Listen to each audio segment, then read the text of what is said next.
Okay, we are quickly going to go over how to plot ordered pairs. So an example could be, I want you to plot the ordered pair 3, comma, -2. So I need you to remember that it's always x first, then y. You just identified that this line is your x-axis and this line here is your y-axis. So when you're plotting a coordinate point like this, you're going to your x-axis first, your horizontal line, and you're finding +3, which is on this side. And then you're going to go to where your y-axis is, which is vertically, and find your -2, which is down here. After you completed both, that's when you plot your point. So let's label that point A. That'll be point A. Okay. Another example is if I wanted to plot -4 and let's say +6. Again, this is x first, then y. X is horizontal. -4, you're going positive for y, so that's going up for 6, and that's point B.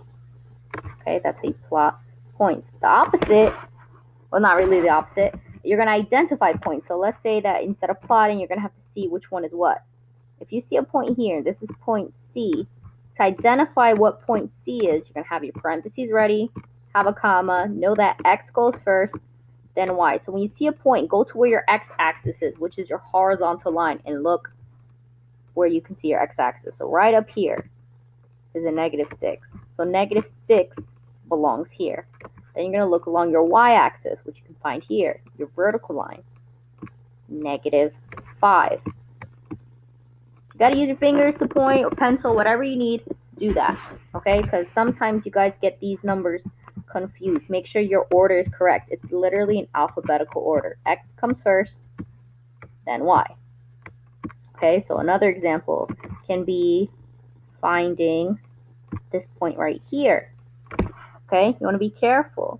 When it's right here along 0 for your Y, make sure you're not putting 0 for X. This is your x-axis. So if it's on your x-axis, that means 8 goes where x is and 0 goes where y is. Same thing if it was an equation looking like, an coordinate point looking like this. If 5 is directly on your y-axis, that means your 5 goes where y is, 0 goes where x is. Okay, I hope that's a good refresher. We're going to practice now.